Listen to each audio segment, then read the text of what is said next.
Subscribe कीजिए हमारे channel Shahid रजा Ashrafi official को और बेल आइकन को प्रेस कीजिए जिससे आपको नए नए वीडियो की नोटिफिकेशन मिलती रहे। तो नाजरीन अस्सलाम वालेकुम वरहमतुल्लाहि वबरकातुहू। आज का बयान हज़रत शाकिर अली नूरी का बयान रहेगा जिसमें हम जानेंगे कि कौन से अमल करने से इन 4 अमल जो हैं इनको कर लेने से अल्लाह ताला बेशुमार दौलत अता करेंगे। तो पूरा बयान ज़रूर सुने और इस पर अमल भी करें। और नाज़रीन अल्लाह से दुआ करें कि अल्लाह हमें नेक अमल करने की तौफीक अता फरमाए। तो चलिए पूरा बयान ज़रूर सुने और इस पर अमल भी करें। जब किसी बंदे के दिल में अल्लाह का डर पैदा हो जाए,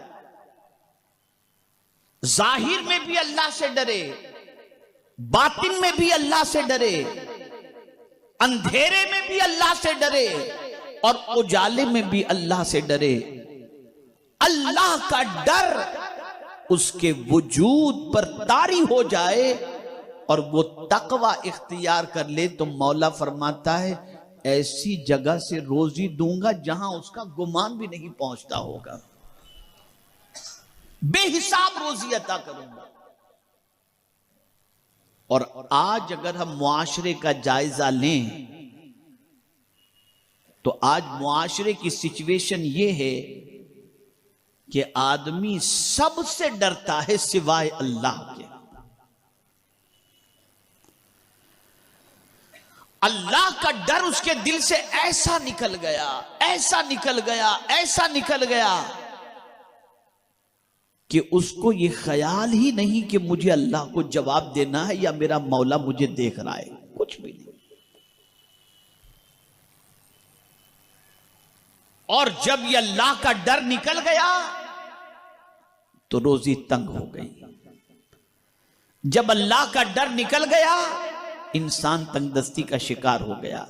जब अल्लाह का डर निकल गया उसके माल से बरकत खत्म हो गई।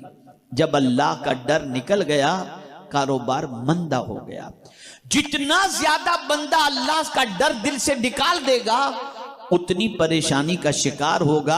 और जितना अल्लाह का डर दिल के अंदर पैदा होगा और तकवा इख्तियार करेगा, मौला सिर्फ उसे रिस्क ही नहीं दुनिया में भी इज्जत और आखिरत में भी इज्जत अता फरमाएगा।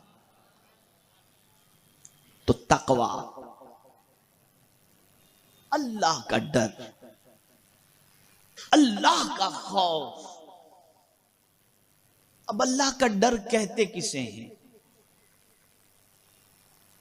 अल्लाह का खौफ कहते किसे हैं?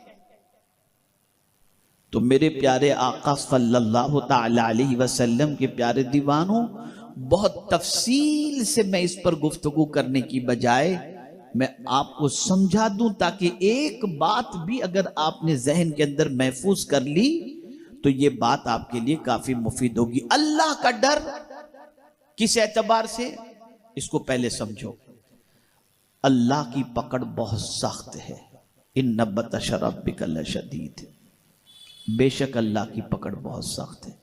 डरो कि मैं जो गुनाह कर रहा हूं, अल्लाह की नाफरमानी कर रहा हूं, कहीं वो पकड़ लेगा तो हमारा क्या अंजाम होगा। दूसरी चीज, ये तसव्वुर दिल में रखो कि हम कुछ भी कर रहे हैं अल्लाह उससे बेखबर नहीं, अल्लाह बाखबर है, सब जानता है। यअलमु खाइनतल अयुन वमा तुख्फिस सुदूर इन्नल्लाह अलीमुम बिज़ातिस सुदूर।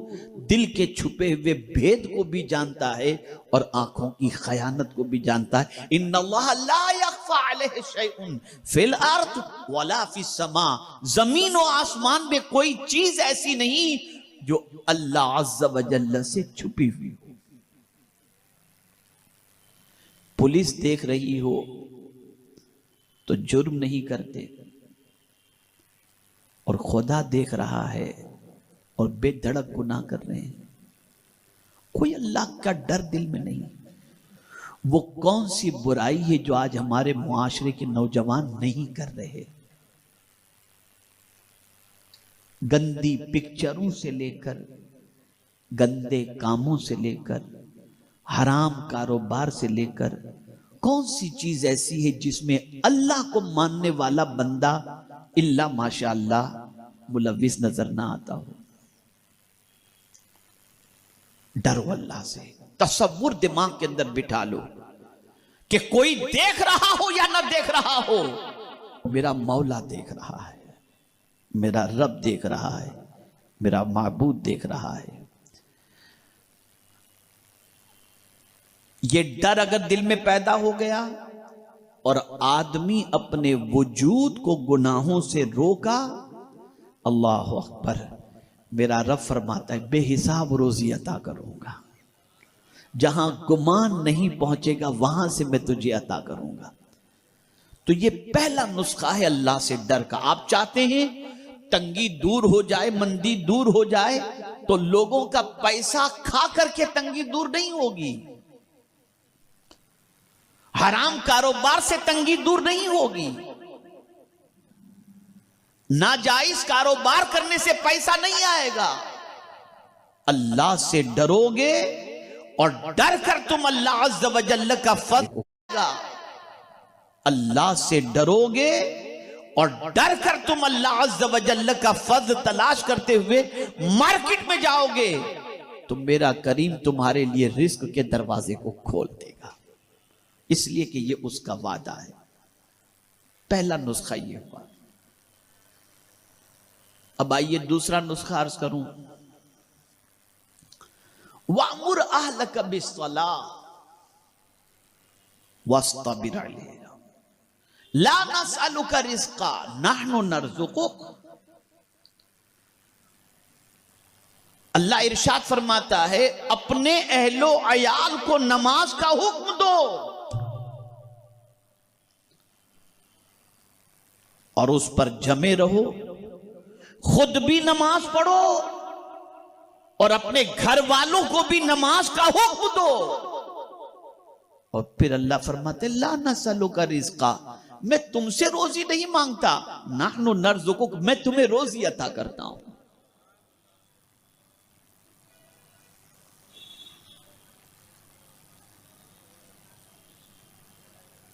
तो नमाज सिर्फ आपको अदा नहीं करनी, बल्कि नमाज खुद को भी पढ़नी है और अपने अहलो अयाल को भी नमाज का हुक्म देना है। और जब कोई खुद नमाज पढ़ता है और अपने बीवी बच्चों को भी नमाज का हुक्म देता है, उस पर उससे जो तकलीफ होती है उस पर वो सब्र करता है, तो मेरा मौला फरमाते नहनु नरज़ुकुक, मैं तुम्हें रोजी अता करूंगा। मुझे एक हदीस याद आ रही है, शादीशुदा लोग इसको जहन के अंदर महफूज रखें। आकाए करीम सल्लल्लाहु अलैहि वसल्लम ने दुआ फरमाई, ए अल्लाह 3 किस्म के लोगों के घरों को तू हरा भरा रखना।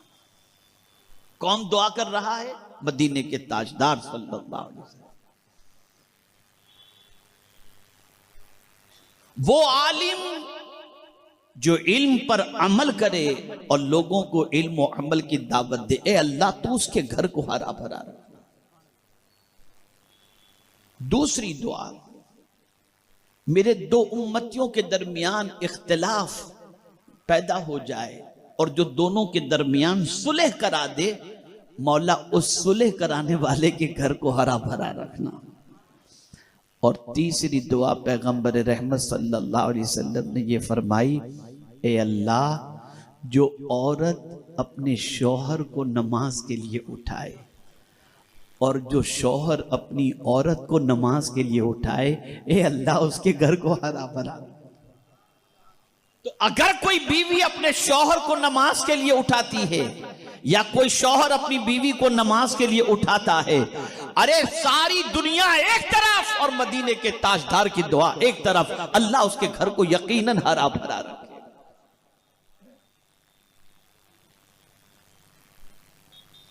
लेकिन यहां बीवी शौहर से डर रहा है, बीवी शौहर से डर रही है, शौहर बीवी से डर रहा है। कहीं उठाऊंगा तो नाश्ता नहीं मिलेगा, भड़क जाएगी, जलाल में आ जाएगी। बीवी सोचती है शौहर को उठाऊंगी तो कहीं गुस्से में कुछ बोल न दे। ये हाल हो चुका है।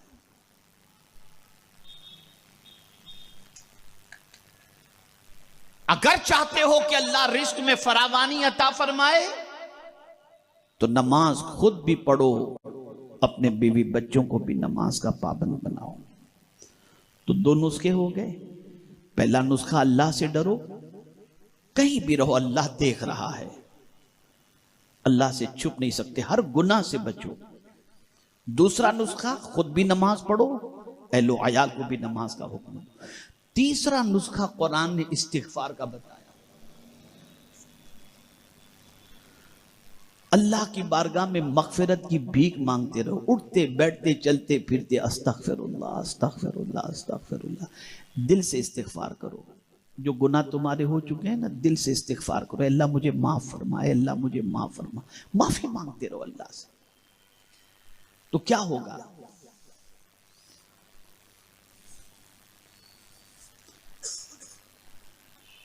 कुरान मुकद्दस में रब्बे कदीर जल्ल जलालहू ने इस्तिगफार की वजह से खूब रोजी देने का वादा फरमाया। और यह नहीं फरमाया कि टेम्पररी रोजी मिलेगी, 1 महीने के लिए, 2 महीने के लिए, नहीं। युमत्तिउकुम मताअन हसनन इला अजलिम मुसम्मा। मौत तक अल्लाह ताला तुम्हें जिंदगी गुजारने के लिए अच्छी मता अता फरमाएगा। कब? जब तुम अल्लाह की बारगाह में इस्तिगफार करते रहोगे, मगफिरत मांगते रहोगे।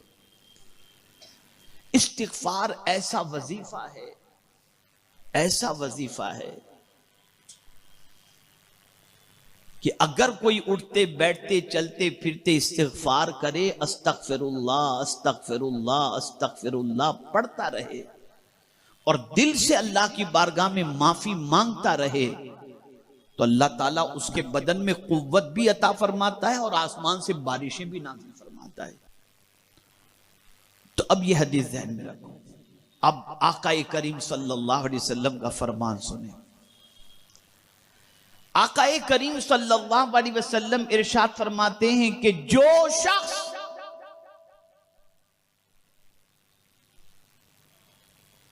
अपने माल में और अपनी उम्र में, अपनी रोजी में और अपनी उम्र में बरकत चाहता हो। अब मैं सवाल आपसे पूछता हूं, पूरी हदीस बाद में सुनाऊंगा। कौन जल्दी मरना चाहता है? नहीं मरना चाहता। आदमी जिंदगी को पसंद करता है, लंबी उम्र को पसंद करता है और ज्यादा जीना चाहता है। वो चाहता है अल्लाह उसे लंबी उम्र अता फरमाए। और कौन नहीं चाहता कि अल्लाह ताला उसके माल में बरकत अता फरमाए? हर कोई माल में बरकत भी चाहता है और उम्र में भी बरकत चाहता है। तो अब मेरे आका सल्लल्लाहु अलैहि वसल्लम नुस्खा ये चाहता है कि अल्लाह उसकी उम्र के अंदर और उसकी रोजी के अंदर बरकत अता फरमाए। उसे चाहिए कि वो सिले रहमी करे, अल्लाह उसके माल में भी बरकत अता फरमाएगा और उसकी जिंदगी में भी बरकत अता फरमाएगा। सिले रहमी किसको कहते हैं? रिश्तेदारों से अच्छा सुलूक करना। खूनी रिश्तेदारों के साथ अच्छा सुलूक करना, रिश्तेदारों। और मैं आपको पूरे चैलेंज के साथ कहता हूं, जो शख्स भी भाई बहन बीवी बच्चे चचा फूफी खाला मामू ये रिश्तेदारों के साथ अच्छी तरीके से पेश आता होगा, उनका ख्याल रखता होगा, उनके साथ अच्छा सुलूक करता होगा, उसके घर में कभी तंगी आप देख ही नहीं सकते। इसलिए कि पैगंबर रहमत सल्लल्लाहु अलैहि वसल्लम ने फरमा दिया, वो हक है। सिले रहमी करो, अल्लाह उम्र में भी बरकत अता फरमाएगा और रोजी में भी बरकत अता फरमाएगा। मेरे प्यारे आका सल्लल्लाहु ताला अलैहि वसल्लम के प्यारे दीवानों, आज लोग रिश्ता तोड़ने पर जुटे हुए हैं। आज देखें तो भाई बहन का रिश्ता खत्म है, भाई बहन से, और कुछ जालिम ऐसे भी भाई हैं जो बहनों का हक खा जाते हैं। ऐसे भी जालिम, भाई भाई में बातचीत नहीं, भाई बहन में बातचीत नहीं, एक दूसरे के खून के प्यासे बने हुए बैठे हैं। मुझे यहां एक बात याद आ रही है, हमारे उलमा तशरीफ फरमाए, सुनेंगे तो उनको भी हैरत होगी। एक साहब एक फैक्ट्री जो है उसका इफ्तिताह कराना चाहते थे, तो उन्होंने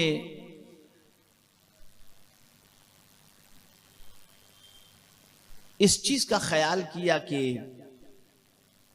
आकाए करीम सल्लल्लाहु ताला अलैहि वसल्लम ने इरशाद फरमाया है कि सिले रहम की बुनियाद पर अल्लाह ताला बरकत अता फरमाता है। तो उन्होंने क्या किया, भाई बहन और इसी तरीके से खाला और मामू और उन सब को बुलाया अपने यहां और बुलाकर उन सब से कहा, तुम सब दुआ करो, तुम सब दुआ करो। इसलिए कि सिले रहमी के एवज के अंदर अल्लाह ताला जो है वो रोजी में बरकत अता फरमाता है, उम्र में बरकत। सब ने मिलके दुआ की, रोजी में बरकत हुई। तो उस खुदा के बंदे ने क्या किया मालूम है आपको?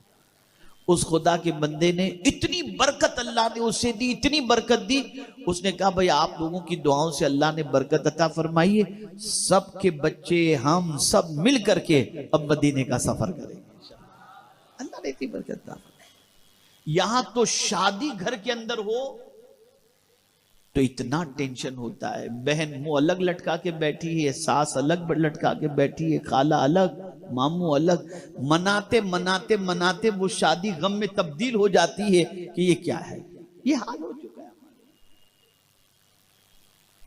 ये हाल हो चुका है। कहां से बरकत आएगी? और बहुत सारे जालिम ऐसे भी होते हैं कि लोग जाकर के माफी मांगेंगे, चलो माफ कर दो हमसे जो करना है, जरूरत पड़ी ना हमारी, आए ना हमारे पास, नहीं माफ करेंगे।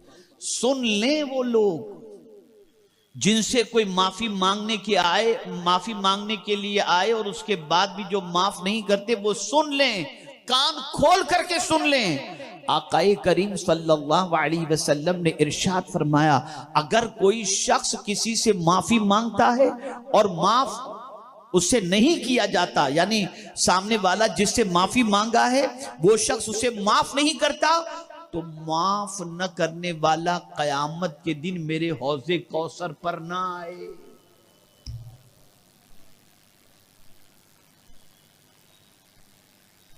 जैसे ही माफी मांगी जाए, माफ कर दो।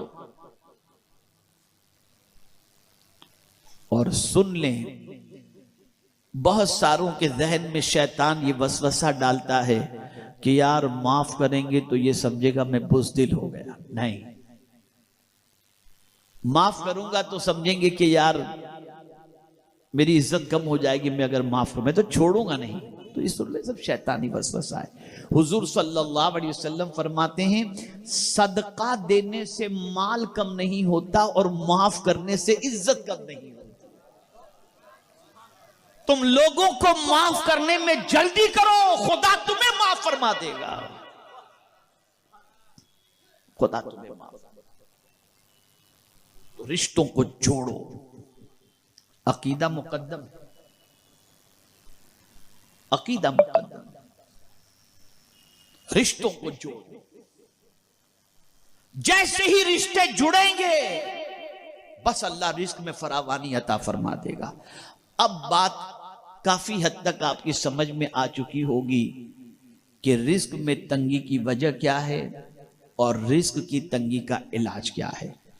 अल्लाह का फजल तलाश करो, रोजी कमाने में निकल जाओ, मेहनत करो तुम, और किसी भी हलाल और जायज कारोबार को हिकारत की नजर से न देखो, करो तुम। चाहे फुटपाथ पे पथारा लगाना पड़े लगाओ, लेकिन हलाल रोजी कमाओ। इसकी बरकत यह है कि अल्लाह ताला एक में कई गुना बरकतें अता करेगा, और कभी भी हराम कारोबार की तरफ न जाएं। बस आखिरी बात अर्ज कर दूं, हमारे बहुत सारे ऐसे लोग जो शराब, जुआ, मटके और पता नहीं ड्रग्स वगैरह क्या क्या करते रहते, और फिर क्या कहते हैं मालूम है? वो 2-4 बेवा है ना, उनका घर इसी से तो चलता है, हम उनके घर का खर्चा उठाते हैं। मौलाना कोई ऐसी जायज इनकम तो कहां से लाएंगे कि इनके घर चला सकें, ये पैसे से इतनी इनकम होती है, इनसे घर चलाते हैं, ये लोग कहते हुए दिखाई दे। तो एक सवाल मैं आपसे पूछना चाहता हूं, अल्लाह ने कब आपके जिम्मे ये काम डाला है कि तुम बेवा का घर चलाओ? जिसने पैदा किया है उसका जिम्मा तो उसी के पास है, उसी के पास है। जो लोग हराम कारोबार करते हैं, नाजायज कारोबार करते हैं और उसके जरिए गरीबों को पालने की बात करते हैं, तो हदीस मुबारका में आकाए करीम सल्लल्लाहु अलैहि वसल्लम ने फरमाया, अल्लाह पाक है और पाक ही को कबूल फरमाता है। इसलिए पाक कमाई उसकी तरफ तवज्जो दो और हलाल रोजी। तो नाज़रीन, बयान अगर अच्छा लगे तो ज़रूर वीडियो को लाइक करो और हमारे चैनल पर अगर नए हैं तो ज़रूर सब्सक्राइब करो और अल्लाह से दुआ करें कि अल्लाह हमें नेक अमल करने की तौफीक अता फरमाए, हर बला मुसीबतों से, परेशानियों से, आफतों से, बीमारियों से हिफाजत फरमाए। तो चलिए नाज़रीन, मिलते हैं अगली वीडियो में, तब तक के लिए अस्सलामु अलैकुम वरहमतुल्लाहि वबरकातुहू। वीडियो अच्छी लगे तो हमारे वीडियो को लाइक करें और हमारे चैनल को सब्सक्राइब करें। शुक्रिया।